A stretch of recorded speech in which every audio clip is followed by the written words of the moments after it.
Tonight on Studio One, top outdoor activities for adrenaline junkies and wannabe explorers. Why couples stop trying after marriage. And the host, the Top Chef, cooks for us. That's just chops, that is. Studio One. Live from Dubai.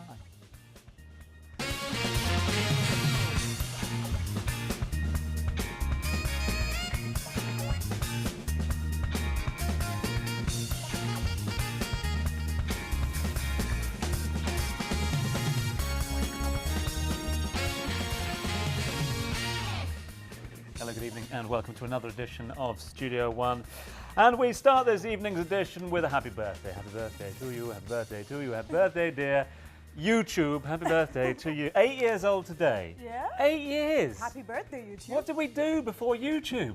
Nothing. We didn't. We just sort of sat in front of our computers and done work at the office or something like that. So listen, we're asking you what your favourite YouTube clip of the last 8 years of the archives is. I mean, the numbers are phenomenal. 1 trillion views, 60 hours of video uploaded each and every minute, 800 million dedicated users each and every month. 8 years to the day. Didn't make any money in the first 5 years, but quite amazing. So I'm going to ask what your favourite clip is in just a few seconds.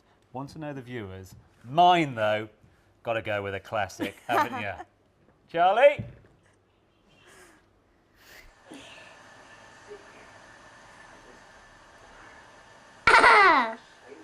Oh, ouch!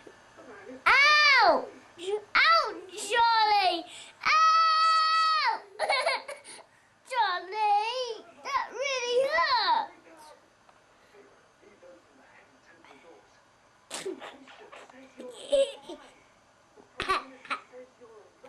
No, Charlie bit me.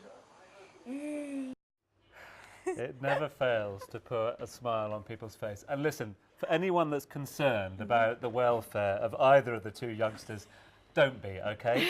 It was the first user-generated viral to pass 500 million clicks. Wow. And the family, as of 2012, had made $500,000 off the back of that clip. So the kids are all sorted for their college education. It's and now a everything. series on Exactly, YouTube. I Ash, know. what about you? Well, my favorite clip is obviously Charlie, but Tom took that one. But another favorite of mine is of this little boy who tells his mum that he loves her and all, but not all the time, which is fair if you ask me. Check it out. Just said. I like you when you give me cookies. You like me when I give you cookies, but you don't like me all the time? Yeah, no. Why? But I like you, only love you again, get cookies from me. Oh, so only when I give you cookies do you like me? Yeah. Oh, okay, I love you. I love you too, but I don't like you all the time. Oh, okay, thanks. Well, I agree with him. It's hard to love your parents all the time. You need to give them a break from all that. Can't we just do this all night long? It's been No, brilliant. let's just watch videos. Send your suggestions in. Let us know. Put them on our Facebook page. Right, lots to look forward to. Tonight we have the ladies from Aquarius who are down here who will be talking about why couples give up after marriage. So married couples out there can learn a thing or two tonight. Besides that, we have Laura from Explorer who is here to tell us about some interesting adrenaline rush adventure outdoor activities and some interesting things you can do over the summer if you're planning to travel. And not just that, our wonderful Tom here met up with a celebrity chef, Joe Barza from Top Chef, and because of that we don't have a chef in the kitchen tonight, which means that we're just going to go home hungry. Yeah, well, there'll be no food served this evening, that's all I can say. Joe Barza was in town last week, the godfather of Arabic cuisine, if you like, a resident in Beirut, cooked all over the world. He was here. We went down to catch up with him, so we'll see what he did for us a little later on. So, alas, Ash, no food tonight, but there is a competition, if that's any problem or anything that can be gone by, because lots to look forward to, lots to be won. At the end of the week, here's how. Studio One gives you the chance to win amazing prizes. A Dubai Desert Safari Tour for two from East Avenue Travel Tourism. Pamper yourself with a 50 minutes hot stone massage at the spa, the address Dubai Marina. Dinner for two at the Talk Restaurant, Movenpick Hotel, Jumeirah Beach. A family pass to Dreamland Aqua Park. And achieve your fitness goals and experience the tallest indoor climbing wall in Dubai with a free membership at the Pharaohs Club. To win these amazing prizes, just answer the following question. Where would you find a pharaoh? Text SO space 1 for Egypt. Text SO space 2 for Edinburgh, or text SO space 3 for Eccles. Send your answer along with your name to 056 680 1018 and don't miss this amazing opportunity. Yeah, get texting on that one. We'll draw on Thursday. Have you worked out where you're going on your summer holidays yet or not? Maybe the UK. Really? Most probably, yeah. See you there then. So you know where I'm staying, right? Well, no, not yet. No, you don't? Yeah, Okay. right. You'll find out soon. You'll Oh, find out okay. very soon. Yes, because it's just around the corner for all the adrenaline junkies out there. The UAE has a lot to offer, from various water sports to flying in midair. Plus, with summer creeping ever closer, we're all starting to think about where we can go a little further afield. Laura, the Explorer Coughlin, is here with her advice. Laura, welcome back. Thank you very much. It's good to be have back. you. Right. So you're here to tell us about the top adventurous activities and what we can do over the summer. So let's start with the activities that we can do here in the UAE. Now, I am no adrenaline junkie, but recently I went bungee jumping, and wow, for those of you who follow me on social media would have seen the video. It was scary, but it was a lot of fun. Tell us more. It is. It's amazing. It's. I mean, that would be my first adrenaline experience that I would definitely like to share with you guys. It's only just recently opened. It opened up about 4 months ago. If you travel down Sheikh Zayed Road, Dubai bound, just by Safa Park, underneath the soccer fields, there is a bright yellow crane, and the guys are called Gravity Zone. Gravity Zone are partnered up with a UK bungee club, and they have just built a brand new 50-meter drop for the bungee enthusiasts here. So I'm all power to you for doing it. Those guys, remember this face. Hats off to you as well. There is absolutely no way that you're getting me jumping. It's only a few, few buildings. Yeah, No, I'm not to jumping fall on a down. rope. I'm not jumping out of a plane either, although I hear it's a good place to do it. It is actually a really good place to do it. In fact, Dubai is probably the best place in the world to go skydiving, Tom. You've got to do it at least once while you're here. There was an 85-year-old gentleman who could do it. I'm sure he you was on could do our it show. as well. Yeah, we had him on the show. It's nuts. It's just 13,000 feet. What a fantastic way to see, the view of the Palm Jumeirah.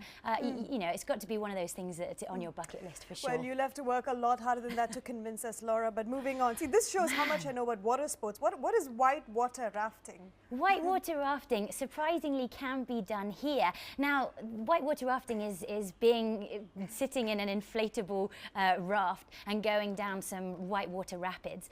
Now, there can be different levels of how fast the water will fall, and most of the time people will fall out and capsize. It's just the done thing. But what's unusual is that, of course, we live in a desert, and who knew that right on our doorstep, the base of Jebel Afit, we have Wadi Adventure. Now, Wadi Adventure, if you haven't heard about it, this is the ultimate adrenaline enthusiasts hub. This is where we guys go kayaking, whitewater rafting, there's surfing, there's everything, and it's all based in the middle of the desert. So you just head on up this conveyor belt, sitting in a raft, and then you've got about 6 of you trying to going down this run as best you can. It's a lot of fun and definitely adrenaline pumping. Let's move further afield if we can. Summer beckons, a lot of people working out their holidays. They can be expensive, flights in and out of the country. Now, you've come up with a couple of ideas, 4 to 5 hours away, starting in Oman. Yeah, exactly. So we're just in the process now of creating our guidebook for the summer, which is short breaks within and from the UAE. And we're looking at places, like you said, within 4 to 5 hours flight from here that have some great activities, great adventures to do while you're in a particular country. And yes, Oman, our neighbours, they are the best place for adventure enthusiasts to go. You could take a flight to Muscat, you could be down the Sur, you'll be camping in one of the beautiful wadis, you could be cliff jumping and going in rock pools and climbing waterfalls before you know it. Wow. I'm not selling you, am I? Not at all, not at all. We are so convincing. The last one, tuk-tuk race from Rajasthan to Kerala. That's it. Now, this is the ultimate enthusiast's journey. This floats my boat. This I Okay, could do. so I am still looking for an extra teammate if you want. This is going to be my autumn experience. Now, there are going to be about 15 of us travelling in our own, 7-horse-powered, glorified lawnmower. And we are going to travel from Kerala to Rajasthan. There is going to be no help. There's going to be no backup. If we crash, if we break down, we have to try and fix it. But it is 3,500 kilometres in a very small, confined space for 2 weeks. We will be best of friends by the end of it, that's for sure. For sure. Thank you so much. In fact, we'll get in training over the summer. I've seen a few tuk-tuks around town. So, Laura the Explorer, for now, thank you very much indeed for being with us. Laura the Explorer might stick, I think. Facebook.com/Studio One Live for more advice. After the break, are married couples giving up? Not on themselves, but on not on the marriage, but on themselves. I might leave Ash to this one and take a break for that. Something. Welcome back to Studio One. Now, frustrated singles out there will know how it feels to watch friends going through the exciting courtships, glamorous engagements, beautiful weddings, and before becoming the thing every single hates, smug marrieds. Never fear, Ash, because I can tell you that after the wedding it all goes to pot. Both him and her stop making any effort whatsoever. They both get fat and basically live a nightmare existence, just waiting for the sweet kiss of death. Goodness! I jest, not of harsh at all. course, but it does have to be that way, does it, or not? The Aquarius girls are here with their views and experiences.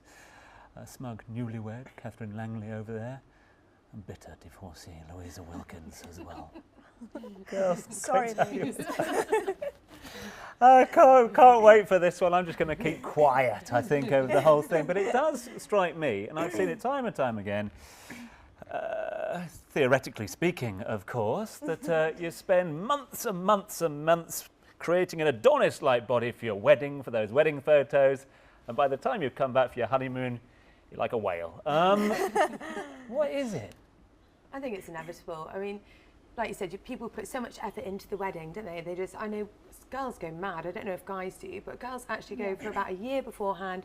They don't eat. They just go to the gym 10 times a week. Of course, it's going to change afterwards. You're going to look a bit different. When that finally stops, it's all going to just... But I don't Honeymoon's know. like that, isn't it? Yes! More chocolate. I can now.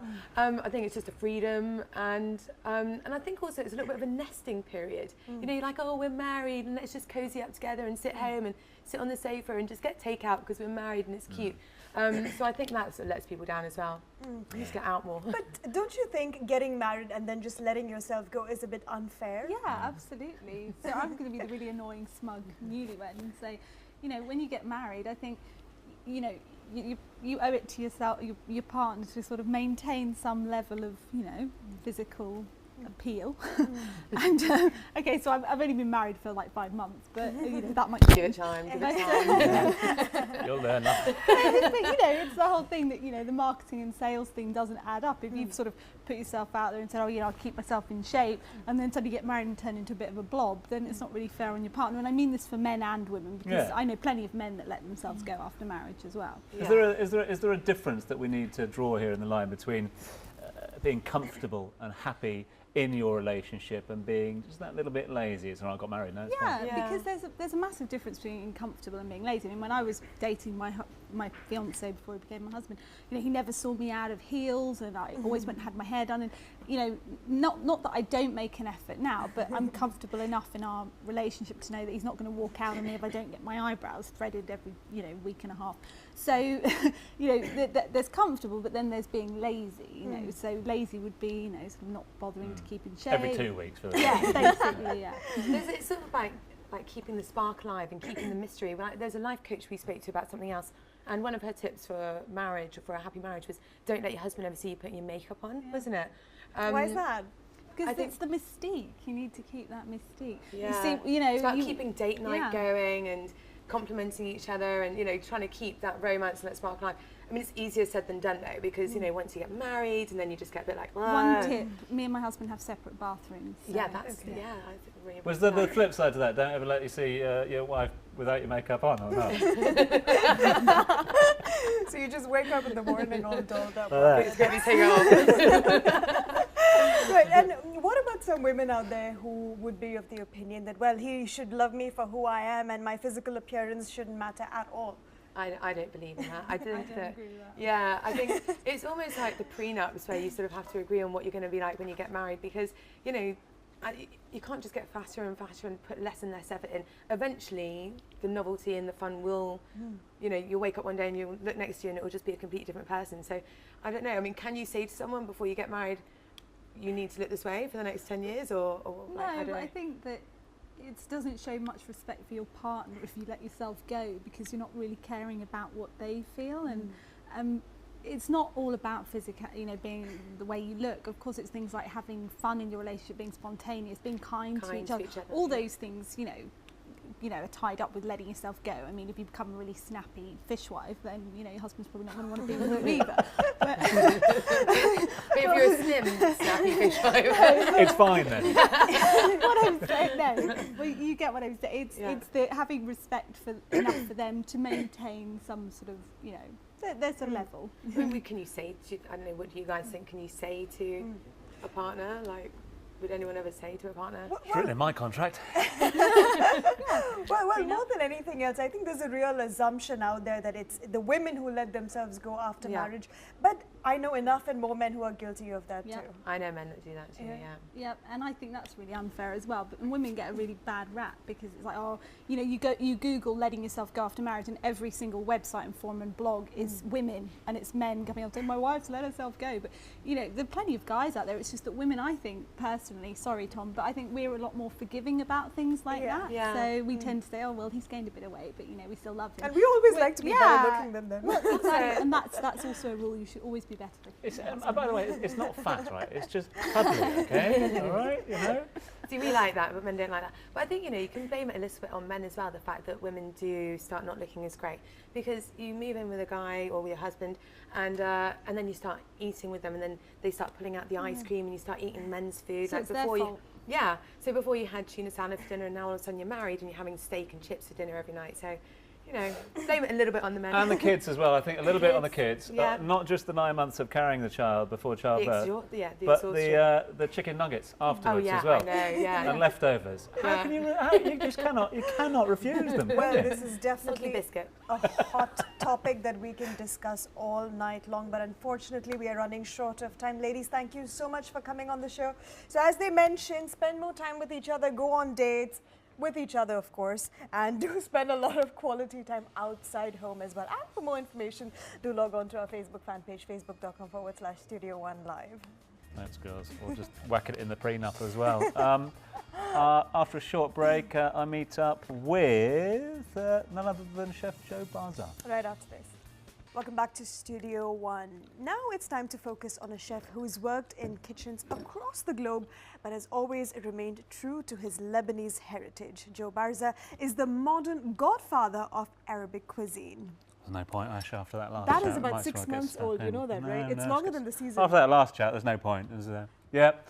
As we were saying, the larger-than-life chef who hosted the critically acclaimed Top Chef is quite passionate about food, from not just his Lebanon, but the Arab world as a whole. Hence why he agreed to design and prepare a modern Egyptian with a twisty menu down at Helio in Dubai Marina. I went down there to chew the fat and chow down with the big man himself.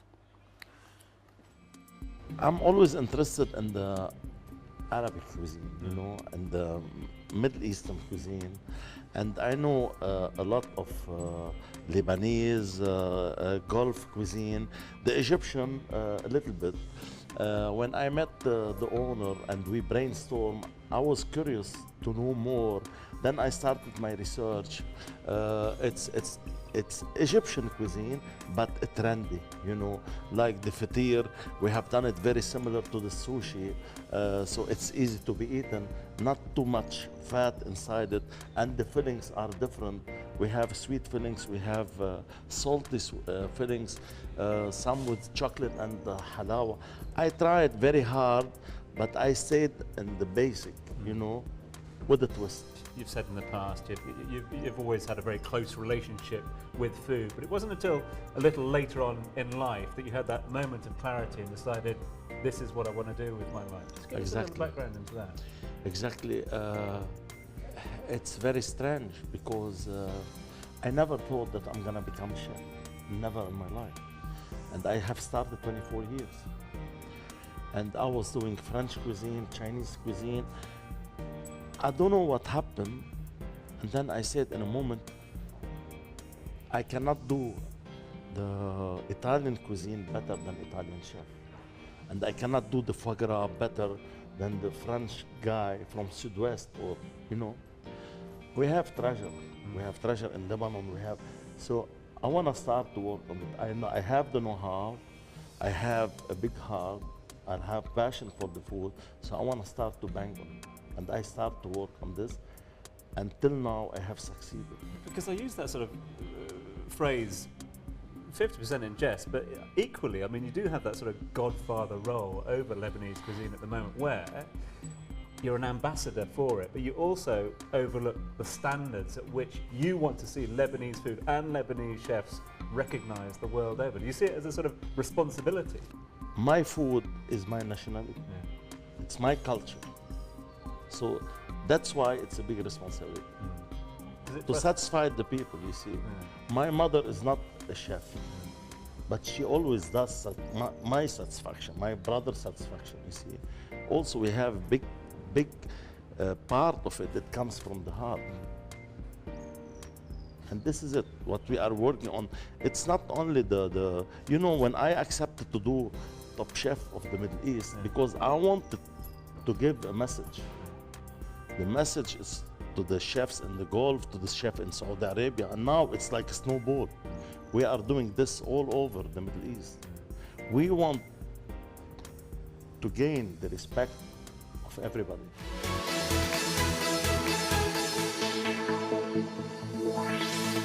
You talked about the tradition. Yes. You talked about giving it that little bit of twist, giving it that little bit of Joe Bazaar inspiration, if you like. Yes. So we're starting with the most traditional, a traditional Egyptian salad. Tell me a little more before I hear about the twist. Okay, the beetroot is very much Egyptian. The feta is very much, you know, they cannot take breakfast. This is very popular. Rocca, tarragon, and orange. Yeah. And tahina. Okay. So many things from the tradition of the Egyptian cuisine. Yeah. I'm gonna put them all together in a simple salad. Okay. Okay, this is the beetroot. I'm gonna put some olive oil on it. And this is some lemon juice, little bit of orange, vinegar, salt, and pepper. And pepper. Yes. And you let it marinate for 5-6 minutes if you want. I'm gonna do the dressing. Okay. We have the orange juice. You have the tahina here. The one we use it for tamia. I put yogurt, pepper. I mix it. Rocca. And if you didn't have rocca available? You can use lettuce, no problem. Yeah? Yes. Okay. And this is tarragon. Tarragon has very nice taste. So I mix them nice. Yeah. Beetroot goes on top. Beautiful, isn't it? And this is the feta cheese. And now I will add the sauce. So that dressing just goes straight onto the top. Yes. Orange. It's so simple, you can do it. So you have the beetroot, you have the cheese. The combination is very nice. I want you to try it.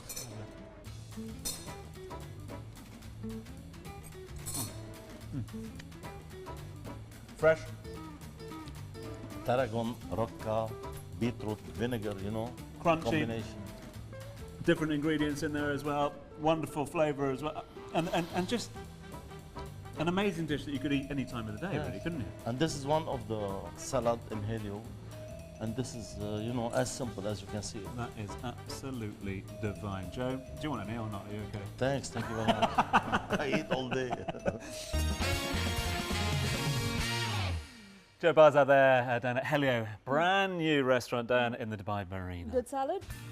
Like it? Like the salad and the feed afterwards. Well, the recipe to it is available on our Facebook fan page, facebook.com/Studio One Line. Join us tomorrow as we will be chatting with the current Miss England and we find out if you should or shouldn't sedate your child while traveling. Could be an interesting debate, that one. Let us know your thoughts. You can do that.